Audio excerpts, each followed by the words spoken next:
All the news about President Trump's phone call with the president of Ukraine and the imaginary quid pro quo is pretty boring.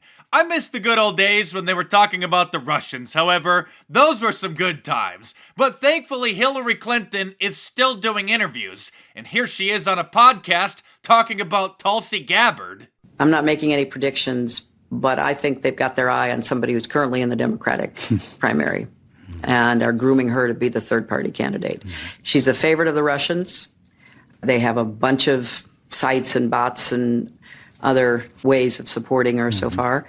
And that's assuming Jill Stein will give it up, which she might not, because she's also a Russian asset. Oh, Jill Stein from the Green Party is also part of the plot. I didn't know that Hillary Clinton was doing press for her new book, Everyone I Don't Like is a Russian Agent. Surely at this point, the mainstream media, in all of their wisdom, will finally admit that Hillary Clinton's a kook, right? There is no question that Tulsi Gabbard, of all the 12, is a puppet for the Russian government.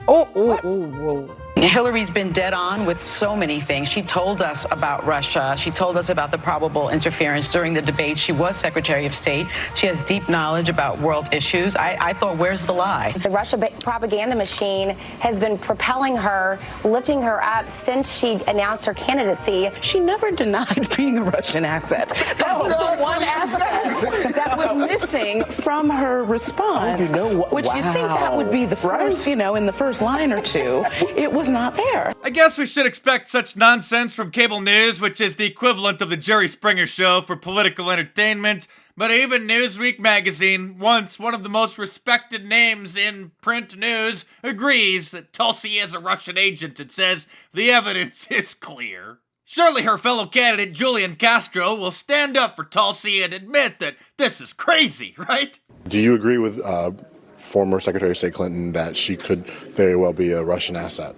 I'm going to focus today on my campaign and what we're doing. Just to confirm, you did not say no, you do not think that Tulsi Gabbard could be a Russian asset? Oh, I'm going to leave others to comment on that. I have no comment on that. At the very least, do you think it was appropriate for Hillary Clinton to insert herself into the election in this way?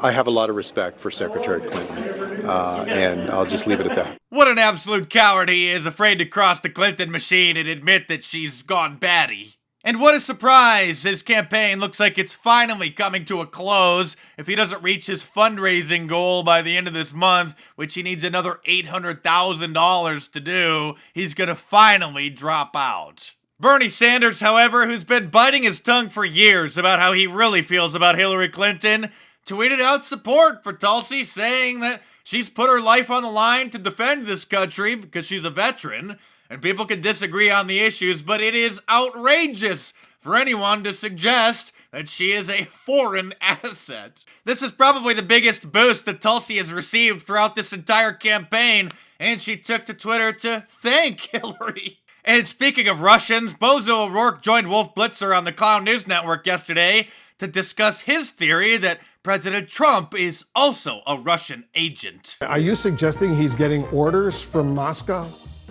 I'm suggesting he's working in the interests of Russia and defying the interests of the United States. Well, maybe he believes he believes he's working in his own self-interest, but that doesn't necessarily make him an agent of Russia. Even Wolf Blitzer is like, what have we done? Poor Beto's in denial and can't admit to himself that he has a 0% chance of becoming the president. And here he is being politely questioned by an NBC reporter about when he'll finally drop out. A couple of months ago, you came out and said, sort of tactically the way you were doing things wasn't working. You needed to take your message more broadly. Now you're talking about making another shift about how you're going to go out and talk to people. How would you make a determination if this doesn't work either? I mean, like, what do you, if you do this for 2 months and you're in the same spot you are now, what do you do? The spot is changing all the time. Maybe Beto finally is starting to realize that if you can't win the race to become a senator, you certainly shouldn't try to become the president next. So long, Bozo, but I'm sure you'll have a nice time as an Instagram travel blogger, which is your true calling. Oh, and speaking of meddling in a foreign election, which we know Democrats are vehemently against, Barack Obama recently endorsed Justin Trudeau, the Canadian Prime Minister, who's up for re-election last night. I was proud to work with Justin Trudeau as president. He's a hard-working, effective leader who likes to paint his face up, I may add, who takes on big issues like climate change. The world needs his progressive leadership now, and I hope our neighbors to the north support him for another term. I guess the Canadians are going to have a 3-year-long investigation now into America interfering in their election.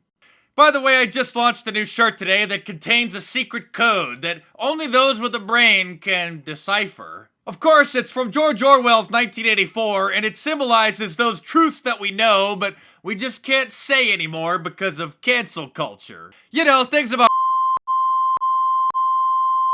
etc. Like all of my shirts, it's available in a t-shirt, long sleeve, and a hoodie, and a whole bunch of different colors as well. So head on over to markdice.com or click the link in the description below and check it out.